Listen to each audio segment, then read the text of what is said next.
Ladies and gentlemen, welcome in the Full Court Trap podcast on this beautiful Friday afternoon.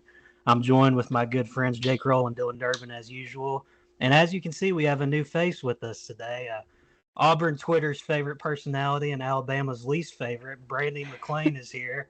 Brandie, how are you doing? What do you want to say to the people before we get started? Doing good. Excited to join. Excited to talk some college hoops. I'm an Auburn fan. I went to school there, worked in athletics when I was a student, but I like keeping up with the entirety of the college basketball landscape. So I'm excited.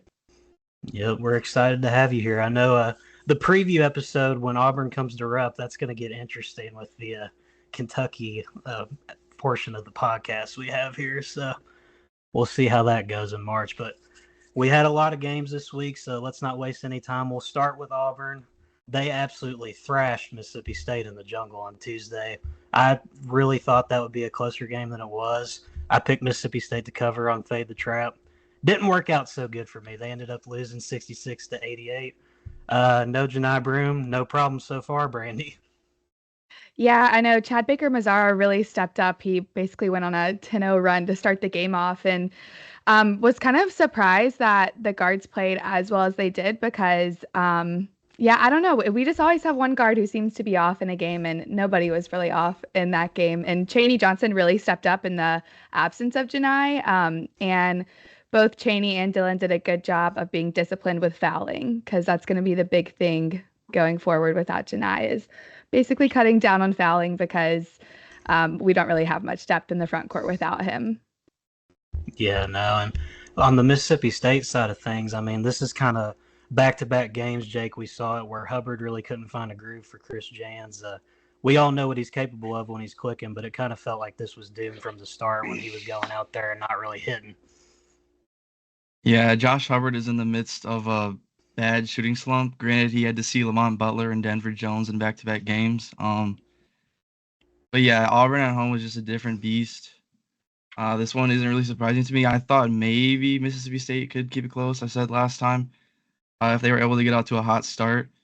I thought maybe Auburn's first full game without Broom would have had an impact, but it didn't. Auburn really controlled from the start, so yeah, they're number one for a Yeah, reason. they definitely went out there and earned the number one next to their name. Derb, we've been talking about it for a while. Auburn deserved the number one. We felt like it even when Tennessee had it. And I mean, this is quite the statement to make when you go out and you just blitz a team that's coming off of, a good performance against another quality team in Kentucky. And to do it all without Janai Broom, I mean, that's just a really big thing for me here. Like, you can't underestimate how big of a loss that is. And they just look like a machine even without him.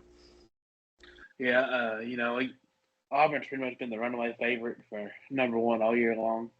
And then, you lose somebody like Janai Broom, he's the leading candidate for the Wooden Award right now. So you would have thought that it made a bigger difference than it did. And, I didn't feel comfortable really picking a winner in this game, but I think I said it was going to be within like 5 or 7 points. I was very wrong with that. Mississippi State got punched in the mouth early on, and it just kind of never recovered from there. Yeah, no, they didn't. They couldn't overcome the bad shooting for sure because they shot 12% from three on the night. Meanwhile, Auburn was firing at 55 from the field and then 41 from three. So, yeah, Auburn just kind of flexes their muscle here. A lot of people had doubts about Broom being gone, obviously, but I think those doubts have been put to rest. If you're Mississippi State, you got to get off your feet quick because they got a tough matchup tomorrow against Ole Miss that we're going to talk about in a different video. But moving forward around the SEC, Kentucky, they took care of Texas A&M and Rupp Arena on Tuesday night. Wade Taylor lists Texas A&M squad, I must add. Jake, we've never really been super high on Texas A&M on this podcast, but they've started to put together a run of quality play recently that kind of got halted in Rupp Arena with that 12-point defeat on Tuesday. Yeah, well, Texas A&M without Wade Taylor, they're struggling a bit for sure. Zurich Phelps is having a little bit of trouble trying to step into that Wade Taylor high volume shot taking role. We saw against Alabama, he took 29 shots, and we were kind of laughing Yeah, at it a because, lot. yeah, Yeah. but he kind of toned it down in this one. 19 still wasn't great efficiency, 2 for 9 from three. Texas A&M came out really hot from the field, especially from three. They're really good at getting to the line, but they were hitting their perimeter shots in this one. You thought maybe they would have had a chance if they could have maintain that throughout the game, but they were not able to. And then the J-Rob arrival is here. So Yep. Our yeah, Prince J-Rob has finally arrived after a long, long wait. I'm very excited about that. But keeping it on the Texas A&M side of things here, back-to-back losses. I mean, losing to Alabama and Kentucky, nobody's going to hold that against you. But Brandie, I don't know about you, but I think that this A&M team is really missing the catalyst that Wade Taylor is right now, and they need to figure something out here because we don't know when he's coming back. I don't really think there's been a concrete update yet, so I'm slightly concerned because this is really the grind of the SEC schedule, and you're going into it without one of the best scorers in the conference. Right. And without him, they really don't have an offensive identity. You could see by the shot volume that Jake was talking about with Phelps that he just, I don't think he has it in him to be the type of player that Wade is, and his archetype's not even the same either. And so they don't really have anybody else to rely on outside of him. So yeah, they need to get Wade Taylor back healthy. Because their offensive identity is kind of in the gutter. Their defense still travels. I think they do still have a solid defense, and that's going to be able to keep them in some games without Wade Taylor, but they got to find ways to win, especially at home. Yeah, for sure. And I mean, another problem here that I think is obviously kind of being overshadowed by the Wade Taylor absence, at least in this game particularly. Solomon Washington and Henry Coleman, they kind of got outworked by Andrew Carr and Amari Williams. And Derb, I mean, us Kentucky fans, we're happy with the result, obviously. But I think the most encouraging thing is this was a game where Texas A&M tried to kind of muck it up, not let Kentucky get into their groove and that offensive tempo that they try to get into. And they found a way to, claw out of a hole early in the first half, and they got the win. And that really, this is one of the more impressive outcomes I've seen from this group so far this season, just because they were out of their comfort zone and they found a way. I don't know if you agree with me on that one, but yeah, this is a game where earlier in the year we probably would have lost it. Like with Clemson and Ohio State. You can throw in Georgia in there too. They've had their struggles with physicality, but they was able to, I guess take it to that next level in these past two games, especially with Texas A&M. I think Texas A&M was leading the country in rebounds coming into the game as far as percentage or something like that. yeah, offensive rebounding, they're one of the best in the country. Yeah, so for them, like Amari Williams in particular, he's able to go out and grab, I think it's 12 or 13 rebounds. Mm-hmm. So be able to see him just, get down and get dirty and do what needs to be done to win games is a very good sign. Yeah. Also, Otega away. Pharrell Payne, he has a family, man. I mean, come on, you can't be doing that stuff. Talk about an absolute baptism. Otega's been trying to get one of those for a while now, and he finally got one. Hey, now, what do you mean? It was just an out of position defender. Okay. Yeah, we got me man boy over here. Moving on. Look, we got more SEC ground to cover here. One of the more stunning results on Tuesday night. Missouri, they went to the swamp and they took out the Gators, a team that most of America's been super high on as of late, myself included. I mean, I talked in the preseason how much I like this Florida squad, and I still like them. But Jake, 83-82 there in the swamp. What went wrong for the Gators on that night? They ran into a hot Caleb Grill. Yep. And they didn't really shoot the ball well at all. 13 turnovers. Honestly, you would have thought with this result that Florida played worse, but I really don't think they played too bad of a game. I think it was the first half that they really dug themselves into a deep hole to get out of, and that's what really killed them. They were down by like 20. Yeah, at they one got point, down really big at one yeah, point. in the first half. They made it a game at halftime. It was like 12 or so at half, I believe, and then only lost by 1. But that initial deficit they got into is really what killed them, and it was tough to come back from there. And Walter Clayton and Elijah Martin didn't have their best games from the field in particular, but it is what it is. It's tough to win every game in this conference, I guess you could say. Yeah, I mean, if anything, this game just proves that there's no gimmies in this conference. Any given night, a team can come out and beat you. And Missouri, they've had some quality wins this season. Obviously, we saw them take out Kansas. Now they picked up this one. Brandie, what do we think about this Missouri team moving forward? We think this was kind of just a streaky shooting night. They got hot, or are these quality wins starting to show that this team might be legit? I think this team is a little more legit than what they may lead on to believe or what the popular, common fan might think. They're the lengthiest team in the conference. They have a ton of size, and they've really, since the Illinois game, I think they've really improved their rebounding, and that played a huge part in that win over Florida. Mark Mitchell really stepped up there with his 8 rebounds. And Caleb Grill, I don't know if people remember, he was out for a little bit. He's finally back in his groove now. It's like Jake mentioned, he got hot, but also he coming back off of injury had a couple of off games, but he's really been starting to return to that kind of efficient 3-point shooter that he was before his injury. So this Missouri team is decent, and I think that they're going to get some wins that are going to surprise some people, kind of like they got against Florida. So I wouldn't sleep on them too much compared to some of the other teams kind of in the lower tier of the conference.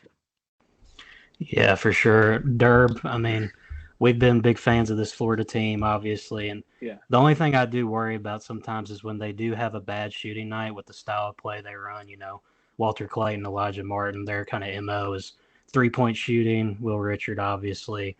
I just kind of worry that if they're not hitting shots on any given night, that they can have their struggles, and that kind of seems like it's just what happened here, to put it simply. Yeah, I mean, Florida definitely had their struggles. But, I do want to give, I guess, the flowers to Missouri a little bit because I want to owe them an apology. I think it was when we did the Kansas and Missouri preview. I just basically put Missouri down the toilet at the time because, their horrible year last year. They're a completely different team this year. They are a legitimate basketball team that can win a lot of games. So. Yeah, for sure. This is definitely an encouraging result for them. And I mean, for them, this is going to be a resume win. Like if they're kind of on the brink there of wanting to get in that large bid, which I don't think they will, but I think this was kind of the expectation for this group in the preseason. But they're firmly in right now. And if they keep building the way they are, then the sky's the limit for this group because they're off to a great start. But we got a surprise mid-podcast appearance here. Hold on. It's loading. Blake Smith, welcome on, my friend. What's up, guys? How you guys doing today? We just got done talking about Missouri and Florida. We're doing a little live production here, getting you in. We're about to move on to our next game if you want to stick around and chat. Sounds good. All right, so moving on. We had Ole Miss getting the road win against Alabama. Blake, you maybe want to mute a little bit? Yeah, you might want to mute yourself, Blake. I got you. Yeah, music's bumping in the Blake Smith mobile. All right, we're glad to have him here. Anyways, Ole Miss, 10-point win at Alabama.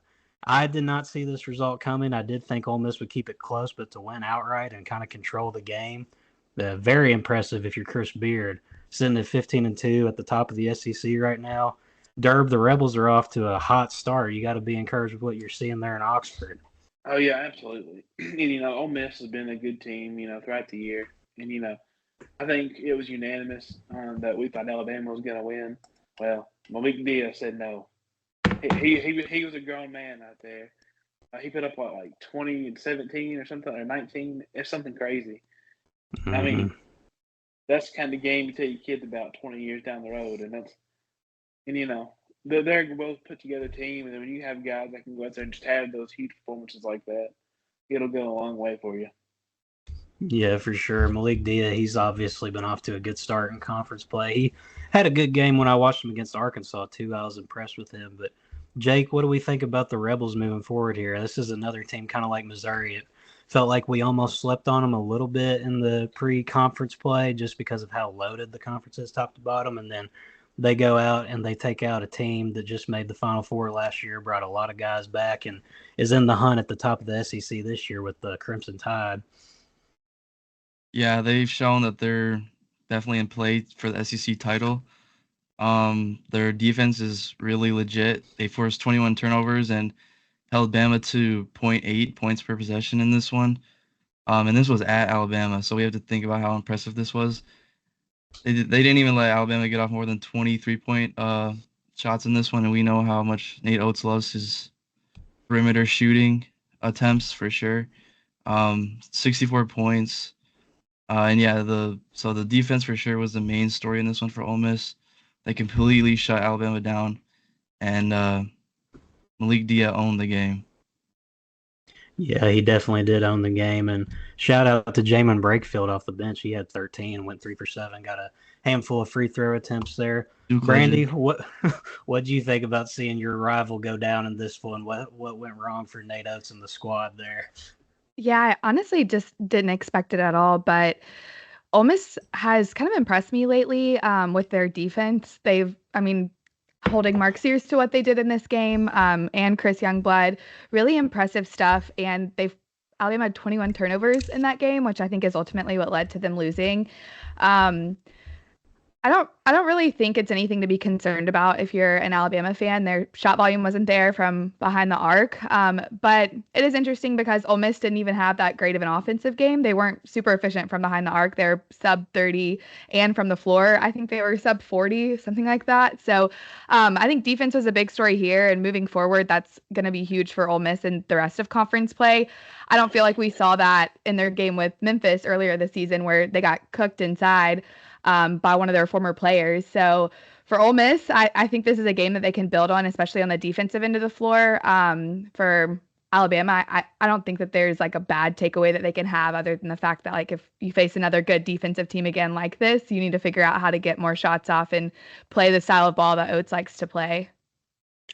Yeah, you mentioned playing the style of ball he likes to play. There's going to be a chance for that on Saturday when we talk about that Kentucky-Bama game because those are two of the best offensive teams in the country.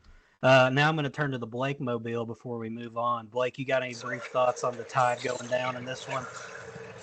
Yeah, I really think it all comes down to like a lack of effort on defense. It's been shown all season long with Alabama. I feel like they allow a crap ton of points from the perimeter and in the paint. I mean, they did hold Ole Miss to like just like 5 or 6 threes in this one, but I mean they got owned in the interior by guys like Malik D and Jamin Brakefield. But I really do think that's a big red flag for them moving forward. Obviously, they're one of, if not the best offensive team in the country right now. But their defense really does need to pick up here really soon with SEC play kicking into like full gear. For sure. And I'm going to stick with you, Blake, as we transition into this next game because I know you had some thoughts about the Indiana Hoosiers. They got absolutely annihilated by Illinois, 94-69. Kasparis Giacchionis and Kylan Boswell, they went crazy. Blake, what do we think about the Hoosiers here? They continue to just kind of stink it up, to put it nicely. To put it really nicely, I don't see them making the tournament at this rate. They started off okay as a team, like guys like Mackenzie Mabako, Umar Ballo. They were balling out to start the year. Even Miles McBrice, who Sully had thought was going to be a really good pickup for them. But now they're just like a huge letdown as a team. Umar Ballo, he did have a good performance this game, 16 points and 7 of 11 from the field. And then guys like Trey Galloway, Mackenzie Mabako, I mean, they're a really big letdown in this one. Mabako shot 1 of 10 from the field, and he was a freshman of the year last year. So that's really questionable for that team moving forward. And then their bench doesn't hardly give anything on a night-to-night basis. I mean, Bryson Tucker only had 4 points in this one and 17 minutes of game time. He's a freshman too, so then you got guys like Cannon Carlisle. He's a sophomore this year, and he put up 2 points on 1 of 6 shooting. Anthony Leal, 1 of 3 from the field, 6 points. I mean, that's okay, but it ain't pushing that team anywhere. Newton off the bench, 4 minutes, was pulling a Tony Snell basically. Trey Galloway, 2 of 7 from 3. That guy's been in college forever. Not very good. But I do think this just shows that Illinois is a little like a step ahead of the rest of the Big Ten right now. They're really starting to piece everything together as a team. Kylan Boswell had a really bad shooting night, but still managed to rack up 22 points. Dre Gibbs Lawhorn, he's kind of been a hot, cold player in his career so far. He's just a sophomore, but he had 12 points in this one off the bench. Jackie Chionis at 21 on 7 of 13 from the field. He continues to look like a top 3 pick. I'm starting to think he's a lock for the top 3 now, but Yeah, Illinois, really good. Indiana, they need to fire Woodson as soon as possible. Yeah, I'll let you hold on the Mike Woodson thing because I got something planned for that later. But before we move on from the game itself, I think Blake captured it pretty well. Is this Indiana team fixable? Like, if you're Mike Woodson, what's got to happen here? Because I don't think it's fixable. Oh, my bad. Yeah, I think everybody on that team just needs to pick up production. I do think that Mike Woodson kind of lacked picking the right pieces. I mean, he just continues to be basically a weak link on the recruiting trail. Missed out on a handful of 5 and 4 stars. Ended up getting Gabe Cupps last year, who, I mean, let's be honest, sucks. And he's not even with the team right now. Probably going to transfer. Anthony Leal, Hoosier fans went crazy for him. Same with Trey Galloway, just because they're Indiana guys. Those dudes suck. Mackenzie Mabako started off the year really hot, but like now he just, I don't know. It's really up and down with him, but I'd say at the end of the day, guys just need to pick up production. Mike Woodson needs to get his head out of his ass. Excuse my language, but Whoa! Blake Smith coming out firing, and that is the end of the Blake Smith Indiana Hoosiers hate segment. Brandie, I'll turn to you before we move on, and Derb, Jake, you can chime in as well. I know Blake, he's given his thoughts, but is there anything that can fix this team right now? It just kind of feels like it's a little bit broke beyond repair. Yeah, this team is not making the tournament, and Woodson's not going to have a job next season, I don't think. This is a really bad matchup anyways to begin with because Indiana is the best rebounding team in the country and or Illinois is, sorry, and Indiana is a horrible rebounding team. And so just from the jump, this was a bad matchup, especially with Illinois coming off of a double-digit loss at home before to an unranked USC team. So they were already pissed off. Yeah, I mean, there's these guys are showing no effort on the defensive side, and there's no production really coming on the offensive end because of the type of play style that Woodson runs. So I don't know. There's kind of no hope for this program right now, and I kind of think you just have to get rid of Woodson and start from scratch because this roster construction was horrible to begin with. So. Yeah, we're going to talk about the state of the Indiana program a little bit more. So we'll keep it moving. Jake and Derb, I'm sure you all kind of agree with the overall sentiment that's been presented here about Indiana. So now we'll turn over to the Big East. Marquette, they survived a scare against DePaul in overtime. David Joplin saves the day, hits 2 of his 7 3-pointers in overtime. Jake, I am slightly concerned about this result, just given that DePaul is, to put it quite frankly, not a good basketball team. But you got to love the resolve here. I mean, Cam Jones has a really bad night overall, and they still found a way to get it done. Yeah, the former head coach to succeed Cal, Chris Holtman, almost got this done. The Kentucky native. But yeah, I mean, I don't look too deep into this one. I think Marquette has been really good this season, and faulting them for a rough game on the road would be kind of doing too much. But yeah, I mean, they shot horribly from the free throw line. If they would have hit their free throws, it would have been a lot more of a comfortable win for them. They were 58% from the free throw line. But yeah, I mean, yeah, Cam Jones also had a really rough game. If you 1 for 10 from 3, so I mean, he's definitely the thing that keeps them moving. And when he's really off, it's more difficult for them to win, obviously. But they got it done, so you just go ahead and move on. Survive in advance. That's all you can really do in a college basketball season. You're going to have your off nights like they did. And Derb, what do we think about Marquette moving forward? I'm not really overly concerned with it. I mean, kind of like you said, survive in advance. Everybody's going to have bad games. But at the end of the day, the only thing that matters is whether you win or lose. And no matter how pretty or ugly it is. So they won. They was able to, keep their record looking pretty. And now it's just moving on to the next game.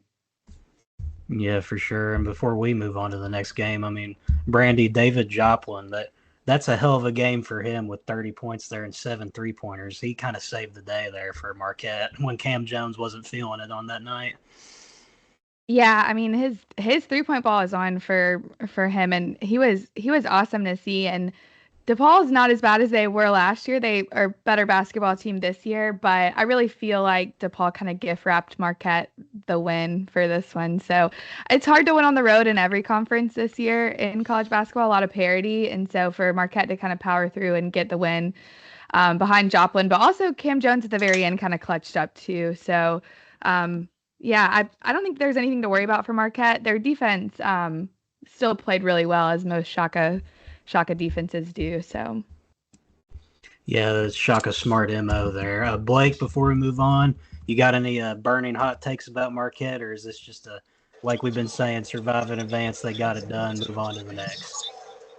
Yeah, it's just a one-off. DePaul is just a really bad team. They got lucky on a random weekday. I think this is just one you look over and continue on with your day. Marquette's still a really good team, and I think it speaks a ton of volume of them to go out in a tough road environment in a small arena and win like that with your best player Cam Jones struggling awfully that night. So yeah. Yeah, those random Tuesday nights in January, they can get scary. Just ask Kentucky fans for the last like 4 years of John Calipari. It wasn't very fun. But moving on, we're going to go over to the Big 12 here. Team we haven't really talked about in a while, but they kind of put themselves back on the map here. Houston, they handled their business against West Virginia. 16-point win there for the Cougars, 54-70. Houston, we noted on the non-conference struggles for them earlier in the year. They had some tough losses, some close losses to good teams and whatnot. But they're starting to find a little bit of a groove here. They're unscathed in conference play so far, sitting at 5-0. Jake, are we back in on this Houston team? Because it looks like they're kind of putting it together. And we know that Kelvin Sampson, you can never count him out and what his groups are capable of. Yeah, I'm not fully bought back in on Houston as within the top tier, if you know what I mean, with like the Auburn, Duke, Iowa State, but they're getting things done. I mean, they only have one quadrant one win. They're the metric darlings for now.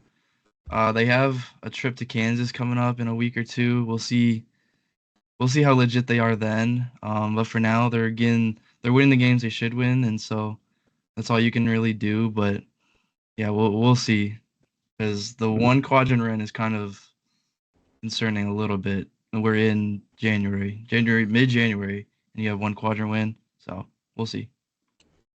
Yeah, this team is kind of a metrics darling squad. I know they're pretty highly favored in those things, but I don't know how I feel about them just yet because they are handling their business and they're 5-0 in the Big 12. But we'll see what happens when they run into a real test. Brandie, what do you think about Houston so far after their non-conference struggles? Because they're handling their business, like we said, but you got to factor in maybe not the best quality of opponents just yet.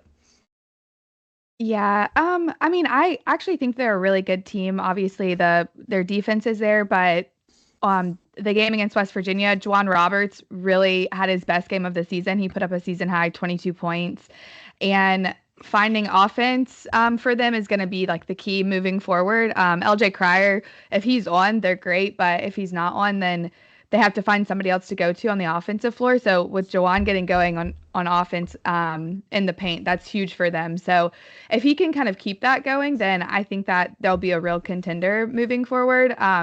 It really, to me, is between them and Iowa State and for the Big 12 title. So Kelvin Sampson teams always, though, kind of know what they're doing in conference play and get going. And sometimes they start slow, but once they play quality opponents, they usually do really well. I know this year has been a little different to start the season off, but it wasn't like they haven't had a bad loss to me. So yeah, I'm not worried about Houston at all. I think that if they can find some consistent offense from players like Juwan and if LJ can continue to be consistent, then they'll kind of skate through conference play.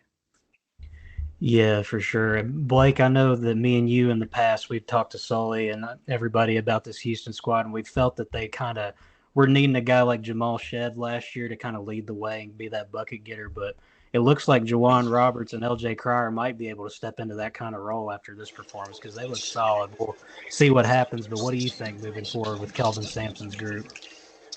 I really think it depends on how they do in this game coming up on the 18th at UCF. I mean, that's going to be a crazy environment. It always is there. And if they can pull that one off against the quality UCF team this year, then I believe they are going to be a top team. Granted, UCF is nowhere near top 25, but they're still a quality team. And road wins are hard to come by this season. So it really depends on how they do in that game. Yeah, for sure. And Derb, you've been known to have your hot takes on Big 12 squads like Kansas before, saying they're an on-paper team. And the metrics, they love Houston. I mean, there may not be the quality of resume there just yet, but what are your overall thoughts on what Houston's cooking with right now with the 5-0 start in Big 12? I mean, if you're Houston, I mean, I feel like overall you're pretty glad with where you stand. Obviously, you want more than one quadrant one win at this point in the year. But like Brandie said, there's no glaring losses that are just horrible. You beat teams you're supposed to beat because, like, I'm not very high on West Virginia. So, they went out there, they handled business versus West Virginia. And, you just got to take it one game at a time, beating who you're supposed to beat, and then hopefully beating the higher-up teams as well. Yeah, that battle against Kansas coming up is definitely going to be one I have my eyes on. Also, February 22nd, they play Iowa State, and I think it's at Houston, so that's going to be one to definitely keep an eye on. Very excited about that. I think there's a lot riding for both teams in the Kansas and Houston game here in a couple of weeks. Mm-hmm. Oh, yeah, 100%. I mean, we'll get straight into Kansas. They went to Iowa State, and they kept it close for a little while. Iowa State kind of smothered them at the end and pulled away 57-74 on Wednesday night. Shout out to Iowa State fans. That environment looked like it was rocking, and they handled their business. They continue to be one of the stronger teams in the country with the only one loss so far. Derb, since you've been cutting promos on Kansas all season long, I'll let you take the floor first. I mean, what's going on with the Jayhawks here? What seems to be the issue? Because they really, in this game, kind of just looked out of sorts at times, and that's a kudos to Iowa State and the defensive ability they have on that squad. But at the same time, you got to be concerned if you're Bill Self. Yeah, I don't want to take anything away from Iowa State because, it was a good win. But I don't love Kansas this year. It's nothing like the squads they've had in the past. They spent a lot of money. They gave guys like A.J. Storr, rumored to be around $1 million. Or, you got your 7'1" center that's 24 years old, and he's playing like a 6-foot freshman. I mean, you can't do that. When you have guys watching balls roll past them instead of diving for it on the floor, and that ends up being a second chance three, you're not going to win games that way. They have a lot of players on the team, but they're not a team as a whole. You've got guys that were supposed to be the next big thing, averaging 6-7 points a game, and that's not how it's supposed to work. Yeah, no, definitely not. Brandie, you guys are the only stain Auburn on Iowa State's resume so far this season. Otherwise, they've been firing and hitting on all cylinders, and they kept it rolling in this one against the Jayhawks. Yeah, I think this is a bigger win than some people might think just because Kansas has been a little underwhelming than what they were preseason, but that's because Milan was out for Iowa State, and that's why I think this is a bigger win than what some people may think. That's huge. It's similar to losing Janai for Auburn, and so for them to go out there and beat Kansas the way that they did, I think that was a huge statement win. Zeke Mayo needs some help on offense for Kansas for sure. I think this is a horrible roster construction by Bill Self. Looks really good on paper, but when you have all of these guys and you don't know how to fit them together, then you run into the offensive issues that they've seen all season. So I don't really know how KJ Adams fits on this team with AJ Storr and Rylan Griffin and Zeke, but I feel like it's pretty clear that Zeke is the best offensive player on the floor for Kansas, and he has really no help around him. And so, yeah, I don't know where they go from here. They'll probably end up being okay because I think the Big 12's a little down this year. And man, Curtis Jones for Iowa State just continues to shoot the ball a lot and shoot it well a lot. He's pretty easily the Sixth Man of the Year front runner right now, and he should be in everybody's conversations when they're talking about some of the best players in the country because he was insane in that game, but he really has been like that all season, and it's been really fun to see. Yeah, I was about to just say that actually. This was the Curtis Jones game if you're an Iowa State fan. I mean, 5 for 6 from 3. You got to love that. And I mean, you mentioned it as well.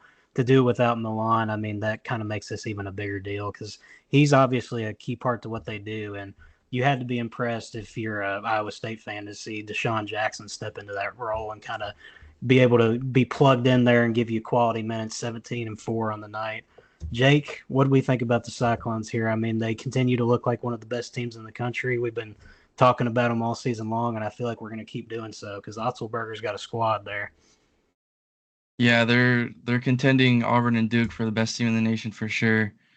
And as of late, they definitely look like possibly the best. Like we've already touched on, Curtis Jones has been amazing for them. Him and Keyshawn Gilbert have been like arguably the best backcourt in the nation. So, but I mean, my takeaway from this game is more so with Kansas.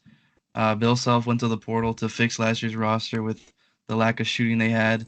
But then once again this year, he settled on a 5-man lineup of Mayo, Moore, Harris, Dickinson, and Adams, which is practically one good shooter in Mayo, and then the rest are hardly capable. I mean, Dickinson and Harris will get you some here and there, but I mean, AJ Storr is hardly even in the rotation anymore.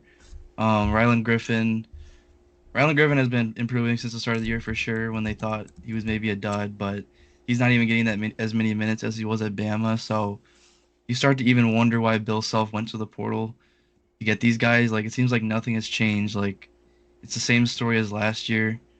KJ Adams and Hunter Dickinson do not fit together as we saw last year. They decided to rock with it again this year. It doesn't work. And that's why they're going through what they are because no changes were made. Yeah, for sure. I was going to add in, like, if y'all remember, Riley Kugel was also committed to this Kansas team at one point. So, like, it just makes you wonder, like, when this roster is being constructed, what was the general idea? Because there's just so many. Yeah, well, Kugel would have been a really good fit with this Kansas team, I feel like, because he's been really good for Mississippi State, especially with spacing the floor. Because Mississippi State had floor spacing problems last year too, but Kugel and Hubbard is obviously helping that, and then they got Melendez. But Mississippi State is a different story. I'm just saying Kugel would have been a good fit for the Jayhawks. You know, well, LeBaron Philon was also signed with Kansas too and released from his NLI because they essentially recruited over him in the portal, and we've seen how well he's done this year for Alabama. Yeah, he's gonna be a lottery pick.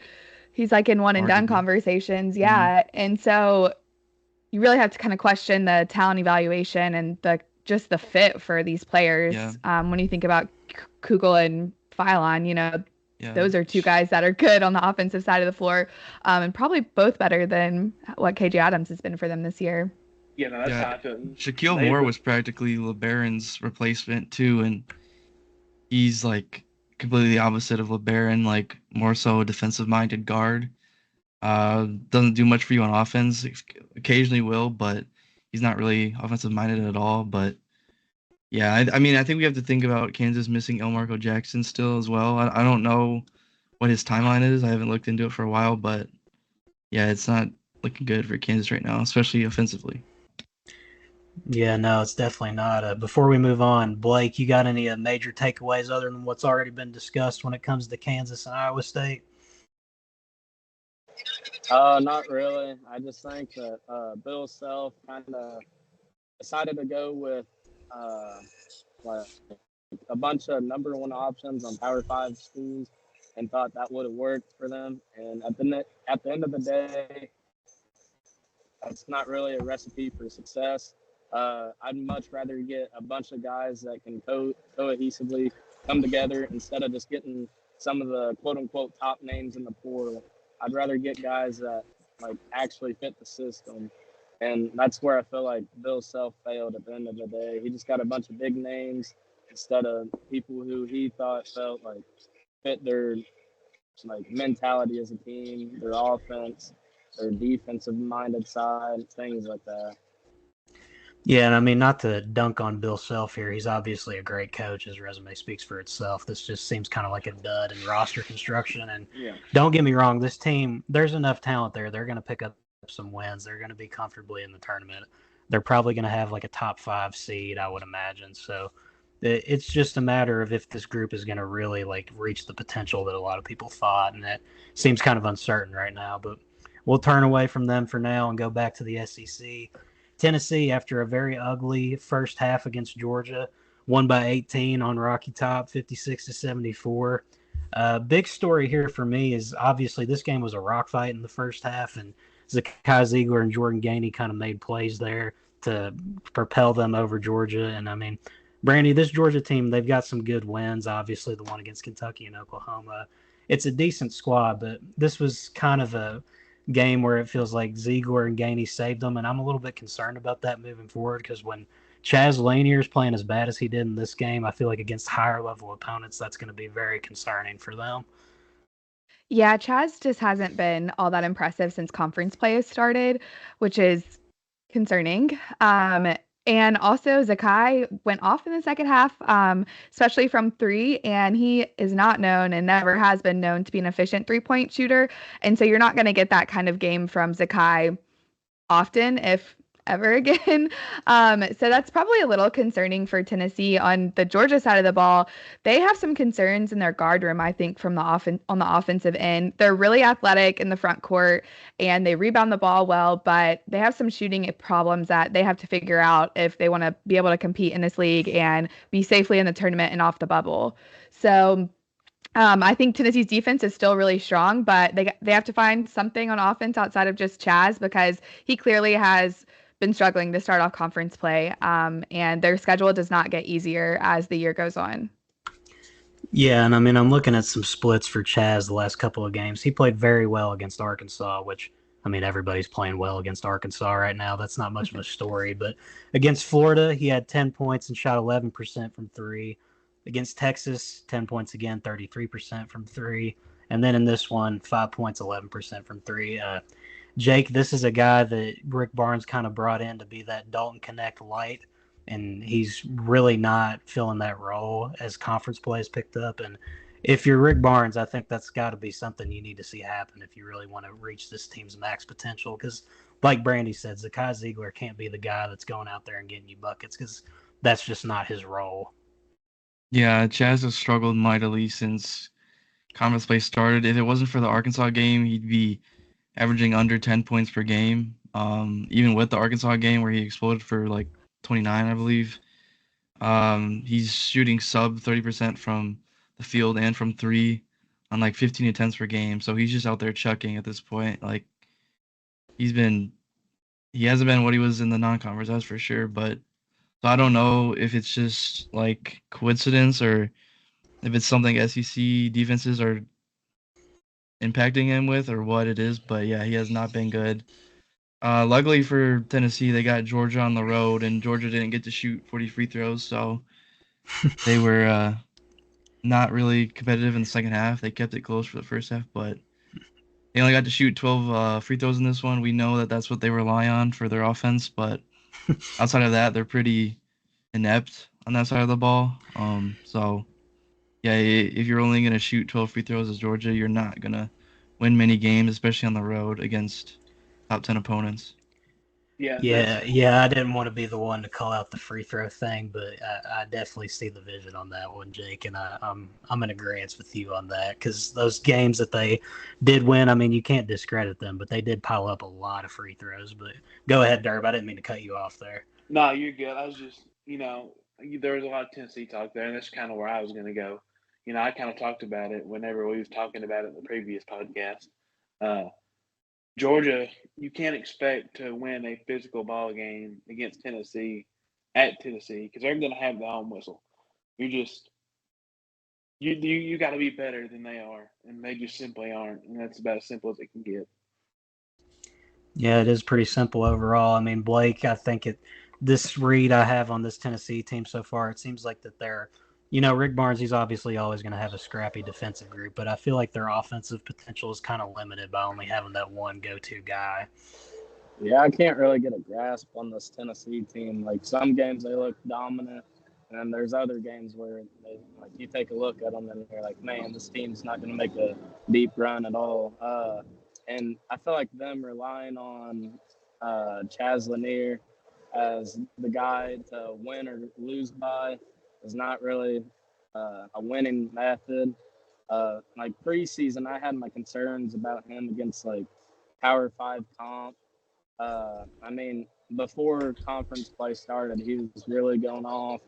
But I mean, he's to the point now in conference play where like he doesn't seem comfortable almost. He's not hitting his shots, and he was brought in to be Dalton Connect, and he's looked like a much worse, not really playing anything like Dalton Connect. So moving forward, I'd say that's definitely concerning. And then guys like Igor Milicic, they need to like really step it up for them. Yeah, and I mean, in Chaz's defense, being the guy that's supposed to replace Dalton Connect, that's a heavy legacy to live up to because we all know what he did last year. He terrorized the SEC. But moving on, I'm going to do a little quick one here because Thursday night we had 3 teams lose. We don't have time to cover all 3, but I'm going to go around and ask each of you. So Gonzaga loses on the road to Oregon State. Memphis loses on the road to Temple. And Michigan loses on the road to Minnesota at that Dawson Garcia buzzer beater from damn near half court. Which ranked opponent that went down last night, which loss concerns you the most moving forward? I'll start with you, Brandie. Yeah, I'm going to go with Gonzaga loss. They've been, ever since the very beginning of the year after expectations went high for their blowout win over Baylor, they've just really been going downhill, and you've seen a lot of close games for them that they just haven't been able to close out, and it happened again last night when this game went into overtime. So I would say them. They just really don't know what to do offensively in crunch time, which is weird for a Mark Few team. So I'm going Gonzaga here. Memphis is just the hunted in their conference, and Minnesota is a bad basketball team, but not as bad as some people may think if you've watched some of their games. So, yeah. Yeah, for sure. Jake, how about you? Which one's the most concerning in your book? Yeah, I'm going with Memphis. They've looked checked out for a few games now. The intensity that they once had, especially in Maui, etc., is not really looking like it's there. I mean, could be a result of the competition they're playing. Obviously, they're in a really bad conference. They're not getting many opportunities to play other good teams right now, but they just look checked out. There was the Penny Hardaway to interest in Miami, head coaching job rumors, obviously. Then they had this letdown game against Temple.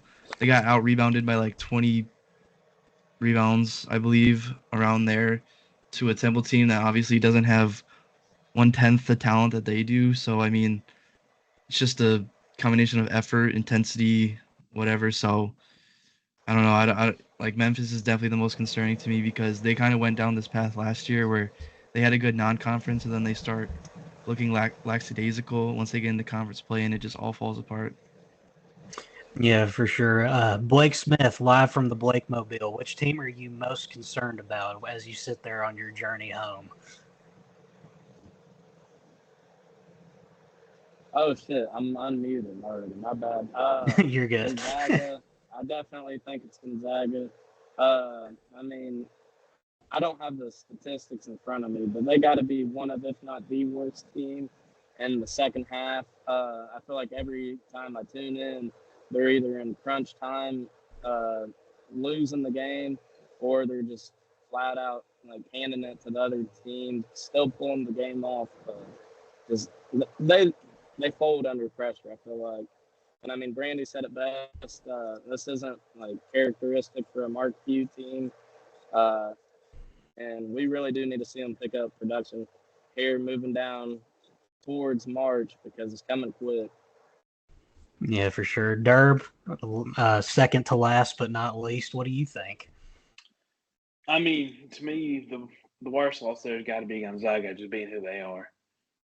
You know, the program wants to be treated like a blue blood, and yeah, I think this is Mark Few's worst 3-point shooting team he's ever had, and just it's the Ryan Nippard show and everything, and Graham Ike, and then it's pretty much just everybody else. And Yeah, I feel like you got to be concerned from the outside looking in, or from the inside looking out if you're a Gonzaga fan. yeah, for sure. And I mean, I think the least concerning of the group, I mean, nobody said it at this point, obviously. Michigan, not really super concerned with what's going on there because they've got a loaded front court there with Vlad Golden and Danny Wolf, and that overall build of that team is good. But I'm on board with the group here. I think Gonzaga is definitely the most concerning because it just feels like this is a theme that we've talked about all year long with them. They don't know how to close out games, it seems. And I mean, they've got losses to West Virginia. They lost to Kentucky in overtime after letting go of the rope. UConn, they went down there, and they looked really unimpressive in that UCLA loss down the stretch as well. It just feels like it's a team that's lacking that kind of dog down the stretch to get you through and put you over the top. And moving forward, if you're a fan out there in Spokane, I definitely think that's a concern. And another thing that's concerning is the resume as a whole for them right now. It's not really super star-studded there. I mean, they've got a couple of quality wins, but in the caliber of conference they're playing in, there's not going to be a lot of opportunities to build either. So I just worry about the mix of this team looking lost down the stretch, and then the fact that they're going to be relatively untested going into March, it seems. Yeah, that's kind of – I was kind of thinking the same thing. Like Brandie mentioned, the blowout win over Baylor. That was a big marquee moment. And then as the season's gone on, Baylor just doesn't look that good. Yeah, for sure. They definitely have not looked good, but we've covered all of our bases, everyone. That concludes part 1 of this video. Brandie's debut. Thanks for coming on with us, Brandie. We appreciate it. We're glad to have you here moving forward. We got a lot to talk about in the weekend preview coming up, and we're going to get on that here shortly. But for now, Luke Tackett, Brandie, Jake, Durr, Blake Smith, the Full Court Trap team. See ya. See ya.